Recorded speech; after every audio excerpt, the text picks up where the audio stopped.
കഴിഞ്ഞ തവണ നമ്മൾ പറഞ്ഞു നിർത്തിയത് ഒന്നാം അധ്യായത്തിലെ രണ്ടാം ശ്ലോകമാണ്. ഇപ്പോൾ രണ്ടാം ശ്ലോകത്തിൽ നമ്മൾ പറഞ്ഞത് ദുര്യോധനൻ ദ്രോണാചാര്യരുടെ അടുത്തേക്ക് ചെന്നു, എന്നിട്ട് പറഞ്ഞു. ഇതുവരെയാണ്, ഇത്രയുമേ കഴിഞ്ഞ ശ്ലോകത്തിൽ അർത്ഥമാക്കുന്നുള്ളൂ.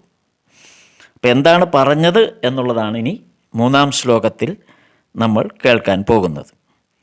അപ്പം അതൊന്ന് നമുക്ക് കേൾക്കാം. മൂന്നാം ശ്ലോകം. പശ്യൈതാം പാണ്ഡുപുത്രാണാം ആചാര്യമഹതീം ചമൂം വ്യൂഢാൻ ദ്രുപദപുത്രേണ തവ ശിഷ്യേണ ധീമതാ. എന്നിട്ട് ദുര്യോധനൻ പറഞ്ഞു, ഈ ദ്രോണാചാര്യരോട് പറഞ്ഞു, ആചാര്യ, അങ്ങയുടെ ശിഷ്യനും മേധാവിയുമായ, അതാണ് ദുര്യോധനൻ പറഞ്ഞു തുടങ്ങുന്ന വാക്ക് ശ്രദ്ധിക്കണം. ആചാര്യ, ആചാര്യ എന്ന് വിളിക്കുമ്പോൾ സാറേ എന്നുള്ള അർത്ഥമേ അതിന് വരുന്നുള്ളൂ. അപ്പോൾ സാറേ അത് ഗുരു അല്ലെങ്കിൽ ഗുരു അങ്ങനെയുള്ളൊരർത്ഥം, ഗുരു എന്നുള്ള അർത്ഥം വരുന്നില്ല. ആചാര്യ എന്ന് പറഞ്ഞാൽ തങ്ങളെ പഠിപ്പിച്ച ആൾ എന്നുള്ള അർത്ഥത്തിൽ സാറേ എന്നുള്ള രീതിയിൽ. അപ്പോൾ വലിയ ബഹുമാനം ആചാര്യ എന്ന വാക്കിലില്ല.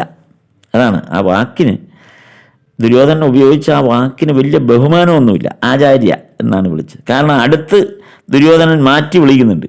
കാര്യം നേരത്തെ ഇങ്ങനെ ബഹുമാനമില്ലാതെ വിളിച്ചത് കൊണ്ട് എന്തെങ്കിലും ദ്രോണർക്ക് വിഷമം തോന്നി കാണുമോ എന്നറിയാൻ വേണ്ടി അടുത്ത വിളിക്കുന്നത്. അപ്പം ഇവിടെ സാറേ എന്ന് മാത്രമേ വിളിച്ചുള്ളൂ. എന്നിട്ട് പറഞ്ഞു, ദുര്യോധനൻ ദ്രോണാചാര്യരോട് പറഞ്ഞു, ആചാര്യ, ദേ നോക്കൂ, അവിടെ പാണ്ഡവപ്പടയെ നയിക്കാൻ ഇപ്പോൾ നിർത്തിയിരിക്കുക. അപ്പോൾ ഈ യുദ്ധത്തിൻ്റെ ഓരോ സമയത്ത് ഓരോ കമാൻഡേഴ്സിനെയാണ് നിർത്തുക. ഓരോരുത്തരാണ് മുൻകൂട്ടി നയിക്കുന്നത്. അത് മാറ്റി മാറ്റി സേനാ നായകന്മാരിങ്ങനെ മാറി മാറി വരും. ഓരോ ഘട്ടത്തിലും സേനാ നായകന്മാർ മാറി മാറി വരും. ഇവിടെ ഫസ്റ്റ് സ്റ്റെപ്പിൽ, അതായത് യുദ്ധത്തിൻ്റെ തുടക്കത്തിൽ സേനാനായകനായിരിക്കുന്നത് പാണ്ഡവരുടെ സേനാനായകൻ എന്ന് പറയുന്നത് ധൃഷ്ടദ്യുമ്നൻ എന്ന് പറഞ്ഞ ആളാണ്. ഈ ധൃഷ്ടദ്യുമ്നൻ ഒരു പ്രത്യേകതയുണ്ട്. അതുകൊണ്ടാണ് ദുര്യോധനൻ ദ്രോണരെ ഓർമ്മിപ്പിക്കാനെന്ന വിധം ചെന്ന് പറഞ്ഞത്, ദേ നോക്ക്. ഇവിടെ ഒരു കാര്യം ശ്രദ്ധിക്കണം. ദുര്യോധനൻ ദ്രോണാചാര്യരുടെ അടുത്ത് എന്നിട്ട് ധൃഷ്ടദ്യുമ്നൻ എന്നല്ല പറഞ്ഞത്. അതിന് പകരം ദ്രുപദപുത്രൻ എന്നാണ് പറഞ്ഞത്.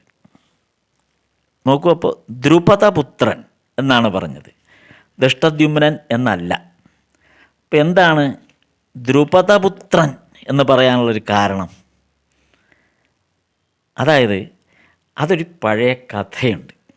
അല്ലെങ്കിൽ ദ്രുപദൻ എന്നുള്ള ആ രാജാവിൻ്റെ പേര് കേൾക്കുമ്പോൾ ദ്രോണർക്ക് ഒന്ന് രക്തം തിളയ്ക്കും എന്ന് ദുര്യോധനൻ അറിയാം. അതാണ് ധൃഷ്ടദ്യുമ്നൻ എന്നുള്ള പേര് പറയാതെ ദ്രുപദപുത്രൻ എന്ന് പറഞ്ഞത്. ദ്രുപദൻ്റെ മകൻ ആണ് അപ്പുറത്ത് നിൽക്കുന്നത് എന്നുള്ള രീതിയിൽ. അങ്ങനെയല്ലല്ലോ സാധാരണ പറയുക, അതേ അപ്പുറത്ത് നിൽക്കുന്നത് ധൃഷ്ടദ്യുമ്നനാണ് എന്ന് പറഞ്ഞാൽ മതി. പക്ഷെ അതിനു പകരം ദ്രുപദപുത്രൻ, ദ്രുപദൻ്റെ മോൻ എന്ന് പറയും. അപ്പം ദ്രുപദൻ എന്നുള്ള വാക്ക് തന്നെ, ആ പേര് തന്നെ ഇവിടെ ഒന്ന് ഊന്നി പറഞ്ഞതിൻ്റെ പിന്നിൽ ഒരു കഥയുണ്ട്. അതെന്താണ്? അതൊരു നീണ്ട കഥയാണ്. ഈ ദ്രോണർ പഠിക്കുന്ന കാലത്ത്, ഗുരുകുലത്തിൽ പഠിക്കുന്ന ചെറുപ്പകാലത്ത്, കുട്ടിക്കാലത്ത് പഠിക്കുമ്പോൾ ദ്രോണറുടെ ക്ലാസ്മേറ്റ് ആയിരുന്നു ദ്രുപദൻ എന്ന് പറഞ്ഞ ഒരു രാജകുമാരൻ. ദ്രോണർ വെറും ഒരു ബ്രാഹ്മണൻ മാത്രമാണ്. ദ്രുപദൻ ഒരു രാജാവിൻ്റെ മകനാണ്, രാജകുമാരനാണ്. ഇവ പഠിക്കുന്ന കാലത്ത് പിന്നെ രാജാവും മകനും അല്ലെങ്കിൽ നമ്മൾ കൂട്ടുകാരെല്ലാം ഒരുപോലാണ്. അതിനകത്ത് വലിയ ആളുണ്ടോ ചെറിയ ആളാണോ എന്നൊന്നും പഠിക്കുന്ന കാലത്ത് കുട്ടികൾക്കിടയിലില്ല. അപ്പോൾ അവരെല്ലാം ക്ലാസ്മേറ്റ്സാണ്, ഒരേ ബെഞ്ചിലിരുന്ന് പഠിക്കുന്നവരാണ്. അപ്പോൾ ദ്രോണനും ദ്രുപദനും അടുത്തടുത്ത് ബെഞ്ചിലിരുന്ന് പഠിച്ച ചങ്ക് ഫ്രണ്ട്സാണ്. അപ്പം അങ്ങനെയാണ് അവർ പോയിക്കൊണ്ടിരുന്നത്. അപ്പോൾ ഈ ദ്രുപദൻ പിന്നീട് വലുതായി, സ്കൂൾ കഴിഞ്ഞ് വലുതായി, ദ്രോണരുടെ വഴിക്ക് പോയി. ദ്രുപദൻ്റെ അച്ഛൻ്റെ കൂടെ പോയി. ആ അച്ഛൻ്റെ രാജ്യഭാരം ദ്രുപദൻ ഏറ്റെടുത്തു. അങ്ങനെ ദ്രുപദൻ രാജാവായി. പാവപ്പെട്ട ദ്രോണർ ബ്രാഹ്മണൻ ഇങ്ങനെ നടന്ന് കഴിഞ്ഞെങ്കിലും അയാൾക്ക് ജീവിക്കാനൊരു മാർഗ്ഗമൊന്നും ഉണ്ടായില്ല. അങ്ങനെ വളരെ ദാരിദ്ര്യമായി. അങ്ങനെ ദാരിദ്ര്യത്തിലിരുന്ന സമയത്ത് ദ്രോണർക്ക് തോന്നി, എൻ്റെ ചങ്ക് ഫ്രണ്ടാണല്ലോ ഇപ്പോൾ രാജാവ് ദ്രുപദൻ, അവിടെ ചെന്നാൽ അവൻ എന്നെ സഹായിക്കാതിരിക്കില്ല, അവനെൻ്റെ ചങ്കാണ് എന്നൊക്കെ പറഞ്ഞ് നേരെ ദ്രോണർ ദ്രുപദൻ്റെ കൊട്ടാരത്തിൻ്റെ വാതിൽക്കൽ ചെന്നു. അപ്പോൾ കൊട്ടാരത്തിൻ്റെ വാതിൽക്കൽ നിൽക്കുന്നവരെ അകത്തോട്ട് കയറ്റി വിട്ടില്ല. കാര്യം ഇതൊരു പീറ ബ്രാഹ്മണൻ, മുഷിഞ്ഞ വേഷമൊക്കെ കെട്ടിയൊരു ബ്രാഹ്മണൻ, അകത്തോട്ട് കയറ്റി വിട്ടില്ല. അപ്പോൾ ദ്രോണർ പറഞ്ഞു, ദ്രുപദനോട് ചെന്ന് പറ അവൻ്റെ ക്ലാസ്മേറ്റ് ഇവിടെ വന്നിട്ടുണ്ട്. അപ്പോൾ ഈ ക്ലാസ്മേറ്റുകൾ വന്നു കഴിഞ്ഞാൽ കുറേ കാലങ്ങൾക്ക് ശേഷം കണ്ടുമുട്ടുമ്പോൾ ഭയങ്കര അടുപ്പമായിരിക്കും. ഇപ്പോൾ ശ്രീകൃഷ്ണനും കുചേലനും തമ്മിൽ കണ്ടുമുട്ടി എന്ന് പറയുന്ന പോലെ. അപ്പോൾ അതാണ് ദ്രോണരും വിചാരിച്ചത്. അങ്ങനെ ദ്രോണർ പറഞ്ഞു, ഞാൻ വന്നിട്ടുണ്ടെന്ന് അവനോട് പറ, അവൻ്റെ പഴയ ചങ്കാണ് പറയാൻ പറഞ്ഞു. ഇത്രയൊക്കെ പറഞ്ഞപ്പോൾ പട്ടാളക്കാർ വിചാരിച്ചു, ഇതെന്തോ കൂടിയ പാർട്ടിയാണെന്ന് പറഞ്ഞ് നേരെ അവിടെ ചെന്ന് രാജാവിനെ അറിയിച്ചു. ഇപ്പം രാജാവ് പറഞ്ഞു, അവനെ ഇവിടെ കയറ്റി വിട്. ഇപ്പം ദ്രോണർക്ക് വലിയ സന്തോഷം. കണ്ടോ, ഇപ്പം എന്നെ കയറ്റി വിട്ടാൽ കണ്ടോ എന്നൊക്കെ ചെന്ന് അടുത്ത് ചെന്ന് പതുക്കെ ആരും കാണാതെ ഒരു ഭാഗത്തേക്ക് മാറ്റി നിർത്തി. എന്നിട്ട് ദ്രുപദൻ പറഞ്ഞു, പണ്ട് നമ്മൾ ഒന്നിച്ചൊക്കെ പഠിച്ചതായിരിക്കാം, ഒരു ബെഞ്ചിലിരുന്നു കളിച്ചു ഒക്കെ ശരി. പക്ഷെ ഇപ്പോൾ ഞാൻ ഈ രാജ്യത്തിൻ്റെ രാജാവും നീ വെറും ഒരു ബ്രാഹ്മണനുമാണ്. നമുക്ക് തമ്മിൽ ഒരു സാമ്യവുമില്ല. നമുക്ക് തമ്മിൽ ഇപ്പോൾ പഴയ പോലെ എടാ പോടാന്ന് വിളിക്കാവുന്ന കാര്യത്തിലല്ല. അതെനിക്ക് അപമാനമാണ്. നിന്നെപ്പോലുള്ള ഒരു ദരിദ്രവാസി ബ്രാഹ്മണൻ എൻ്റെ കൂട്ടുകാരനാണെന്ന് പറയുന്നത് തന്നെ എനിക്ക് നാണക്കേടാണ്. അതുപോലെ നിനക്കൊരു വിവരമില്ലേ? നീ ഇങ്ങനെയൊക്കെ കരുതാമോ? ഞാനൊരു മഹാരാജാവല്ലേ, എൻ്റെ അടുത്ത് വരാൻ നിനക്ക് എന്തധികാരം? നിനക്ക് എങ്ങനെ തോന്നി എന്നൊക്കെ പറഞ്ഞ് ഒരുപാടങ്ങ് ദേഷ്യപ്പെട്ടു പറഞ്ഞു. അത് വലിയ ദുഃഖമുണ്ടാക്കി ദ്രോണർക്ക്. വളരെ വേദനയോടുകൂടി മനസ്സ് വിഷമിച്ചാണെന്ന് ദ്രോണർ ആ കൊട്ടാരത്തിൽ നിന്ന് മടങ്ങിപ്പോയത്. അന്ന് ദ്രോണർ മനസ്സിൽ കുറിച്ചു, ഞാനിവനെ ഒരു പാഠം പഠിപ്പിക്കും എന്ന്. അങ്ങനെ ദ്രോണർ അസ്ത്രശസ്ത്ര വിദ്യകളിൽ നിപുണനായി. ലോകത്ത് ദ്രോണരെ ജയിക്കാൻ മറ്റൊരു അസ്ത്രവിദ്യക്കാരനില്ലാത്ത വിധം മഹാഗുരുവായി മാറി ദ്രോണാചാര്യർ. ഈ സന്ദർഭത്തിലാണ് കൗരവർക്കും പാണ്ഡവർക്കും ഹസ്തിനപുരത്ത്, അവരന്ന് കുട്ടികളാണ്, ഹസ്തിനപുരത്തെ രാജകുമാരന്മാർ 100 കൗരവ കുട്ടികളും 5 പാണ്ഡവ കുട്ടികളും, അങ്ങനെ 105 പേർക്ക് പഠനത്തിനുള്ള സമയമായിരുന്നു. അപ്പോൾ അസ്ത്രശസ്ത്ര വിദ്യകൾ പഠിക്കാൻ ഒരു ഗുരുവിനെ വേണം. അങ്ങനെ തപ്പിയപ്പോഴാണ് ആരോ പറഞ്ഞത്, ഇങ്ങനൊരു ദ്രോണാചാര്യർ എന്ന് പറയുന്ന, ദ്രോണൻ എന്ന് പറയുന്നൊരു ഗുരുവുണ്ട്, അദ്ദേഹത്തെ വിളിച്ചുകൊണ്ടിരാൻ പറഞ്ഞു. അങ്ങനെ ദ്രോണരെ വിളിച്ചുകൊണ്ട് വന്നു. അപ്പോൾ ദ്രോണരാണ് അങ്ങനെ ഇവരുടെ ആചാര്യനായത്, പാണ്ഡവരുടെയും കൗരവരുടെയും ഈ 105 പേരുടെ ആചാര്യൻ. അന്നും ദ്രോണർക്ക് ഈ പഠനക്രമങ്ങൾ നടക്കുമ്പോഴും ദ്രോണർക്ക് ഇഷ്ടം അർജുനനെയായിരുന്നു. കാര്യം അർജുനൻ അത്ര മിടുക്കനായിരുന്നു. അതുകൊണ്ട് ആ അർജുനന് എതിരെയാണ് ഇപ്പോൾ ദ്രോണാചാര്യർ ഇവിടെ യുദ്ധം ചെയ്യേണ്ടത്. ഇതാണ് ദുര്യോധനൊക്കെ പഠിക്കുന്ന കാലം മുതലേ ദുര്യോധനൻ അറിയാലോ എങ്ങനെയാണ് ഇവരുടെ തമ്മിലുള്ള ബന്ധമെന്ന്. ഇവിടെ ഇപ്പോൾ ഈ ദ്രോണാചാര്യരുടെ നേരെ ഇപ്പോൾ നിൽക്കുന്ന ആൾ, അങ്ങനെ ഈ ദ്രോണാചാര്യർ കൗരവരെ പാണ്ഡവരെയും അസ്ത്രം പഠിപ്പിച്ച് ആചാര്യനായി. ഇനി ആ ഭാഗമാണ് നമുക്ക് ഞാനത് പകുതി വെച്ച് പറഞ്ഞു നിർത്തിയത്. അപ്പോൾ ദ്രോണാചാര്യർ ഇവരെയൊക്കെ നന്നായിട്ട് പഠിപ്പിച്ചു. 105 പേരെയും പഠിപ്പിച്ചു കഴിഞ്ഞപ്പോൾ ഇനി ഗുരുദക്ഷിണ കൊടുക്കണം. അപ്പോൾ ഗുരുദക്ഷിണയ്ക്ക് വേണ്ടിയിട്ട് ഈ രാജകുമാരന്മാർ, ഈ ദുര്യോധനാദികളും അർജുനാദികളും എല്ലാം കൂടെ നിരന്നു നിന്നു. അപ്പോൾ ദ്രോണൻ പറഞ്ഞു, എനിക്ക് ഗുരുദക്ഷിണയായിട്ട് വേറെ ഒന്നും വേണ്ട. നിങ്ങൾ എനിക്ക് തരേണ്ടത് ആ ദ്രുപദ രാജാവിൻ്റെ അടുത്ത് ചെല്ലണം. ദ്രുപദ രാജാവിൻ്റെ അടുത്ത് ചെന്നിട്ട് അവനെ പിടിച്ച് കെട്ടി എൻ്റെ കാൽക്കൽ കൊണ്ടിടണം എന്ന് പറഞ്ഞു. ഇത് കേൾക്കേണ്ട താമസം. അർജുനൻ ആദ്യമേ ചാടിപ്പുറപ്പെട്ടു. അതിൻ്റെ പിന്നാലെ ബാക്കി എല്ലാവരും. ഈ 105 പേരും കൂടെ അവിടെ ചെന്നാലുള്ള അവസ്ഥ, ദ്രുപദനെ പിന്നെ പൊടി പോലും കിട്ടില്ല. അവന്മാർ ഈ 105 പേരും കൂടെ അവിടെ പാഞ്ഞ് പറിച്ച് കൊട്ടാരത്തിൽ ചെന്ന് ദ്രുപദനെ കയ്യോടെ പിടിച്ച് കെട്ടി പൊക്കിയെടുത്ത് ദ്രോണാചാര്യരുടെ കാൽക്കൽ കൊണ്ടിട്ടു. ഇപ്പം ദ്രോണാചാര്യർ ചിരിച്ചുകൊണ്ട് പറഞ്ഞു, ഇപ്പോൾ അന്ന് ഞാൻ നിൻ്റെ അടുത്ത് വന്നപ്പോൾ നീ എന്ത് പറഞ്ഞു? നമ്മൾ തമ്മിൽ യാതൊരു യോജിക്കാൻ പറ്റിയ അവസരത്തിലല്ല. ഇപ്പോൾ നീയും ഞാനും എങ്ങനെയാടാ? നീ എൻ്റെ കരുണയിലാണ് നിൻ്റെ ജീവൻ ബാക്കി നിൽക്കുന്നത്. നീ എൻ്റെ കാൽക്കലാണ് കിടക്കുന്നത്. പക്ഷേ അന്ന് ഞാൻ നിൻ്റെ അടുത്ത് വന്നപ്പോൾ നീ എന്നെ തള്ളിപ്പറഞ്ഞ പോലെ അല്ലെങ്കിൽ നീ എന്നെ അപമാനിച്ച പോലെ ഞാൻ നിന്നെ ഏതായാലും അപമാനിക്കുന്നില്ല. കാരണം എനിക്ക് നീ പഴയ എൻ്റെ കൂട്ടുകാരൻ തന്നെയാണ്. അതുകൊണ്ട് ഞാൻ നിനക്കൊരു ഔദാര്യം ചെയ്യാൻ പോവുകയാണ്. എന്തെന്ന് വെച്ചാൽ നിൻ്റെ രാജ്യത്തിൻ്റെ പകുതി ഞാൻ ഇങ്ങെടുത്തു, പകുതി നിനക്ക് തരാം. അപ്പോൾ നമ്മൾ സമന്മാരാവും. ഇനി നിനക്ക് അന്ന് നീയല്ലേ പറഞ്ഞു നമ്മൾ സമന്മാരല്ലെന്ന്. ഇപ്പം നമ്മൾ സമന്മാർ. എനിക്ക് വേണമെങ്കിൽ നിന്നേക്കാൾ മുകളിലാവാം. നിൻ്റെ ഈ രാജ്യം മുഴുവൻ എടുത്താൽ ഞാൻ നിൻ്റെ മുകളിലാവും. പക്ഷെ അത് വേണ്ട, നമ്മൾ ഒരുപോലെ ഇരുന്നാൽ മതി. നമ്മൾ പണ്ട് ഒരേ ബെഞ്ചിൽ അടുത്തടുത്തിരുന്ന് പഠിച്ചതാണ്. അതുകൊണ്ട് നമ്മൾ ഒരുപോലെ മതി. അതുകൊണ്ട് പകുതി രാജ്യത്തിൻ്റെ അവകാശം എനിക്കും പകുതി രാജ്യം നിനക്ക് ഞാൻ വിട്ടു തന്നിരിക്കുന്നു. അങ്ങനെ നമ്മൾ സമന്മാരാകുന്നു. പോരെ എന്ന് പറഞ്ഞിട്ട് ആ പകുതി രാജ്യം എടുത്തിട്ട് ദ്രോണൻ ദ്രുപദനെ പറഞ്ഞു വിടും. അത് ദ്രുപദന് വലിയ അപമാനമായി.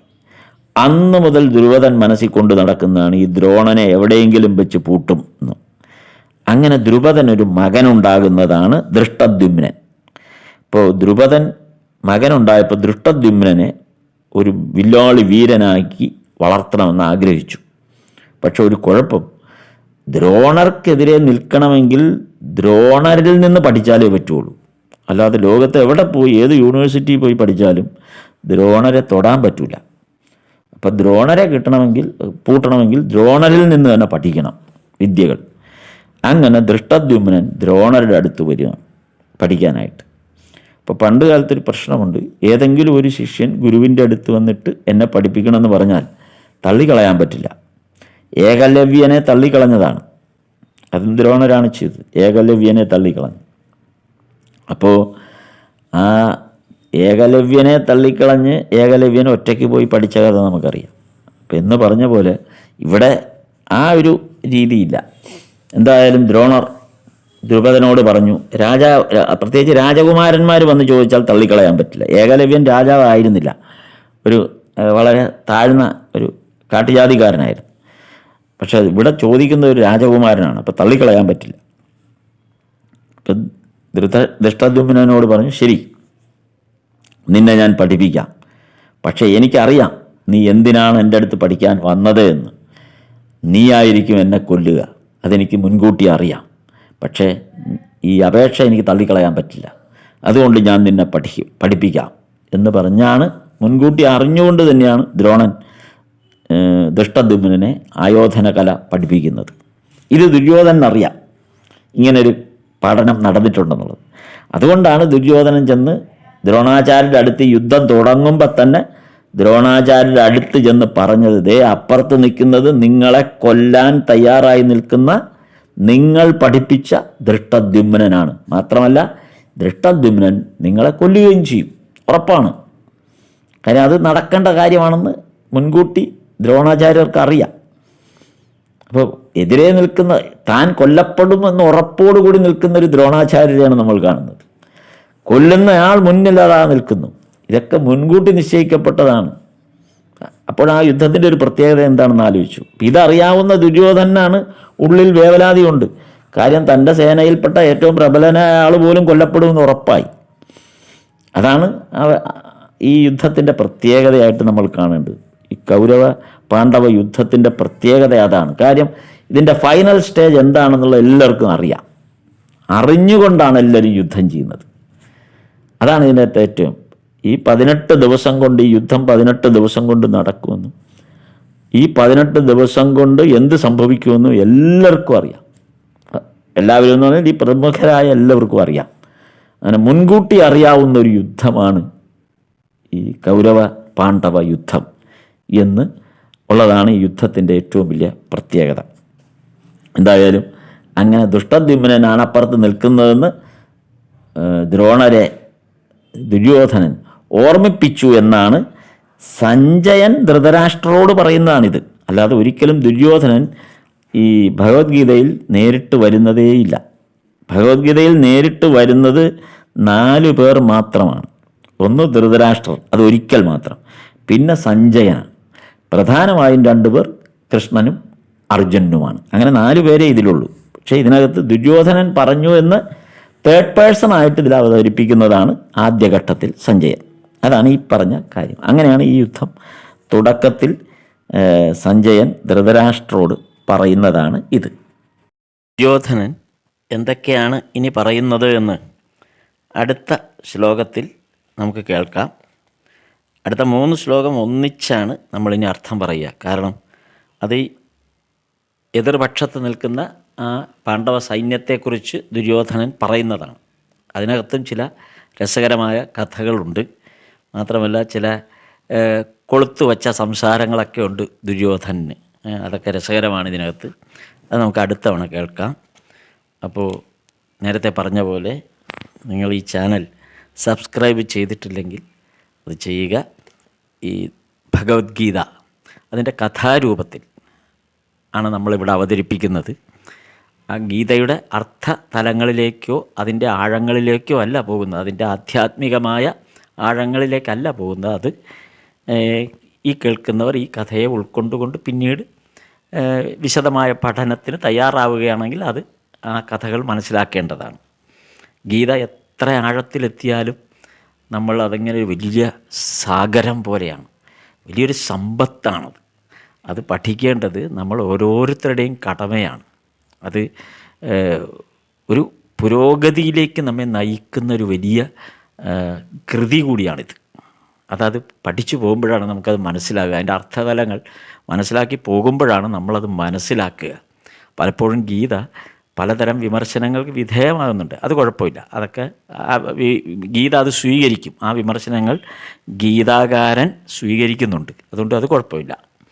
അപ്പം നമുക്കിനി അടുത്ത തവണ അടുത്ത ശ്ലോകങ്ങളിലേക്ക് പോകാം. ഗുരുഭ്യോ നമഃ.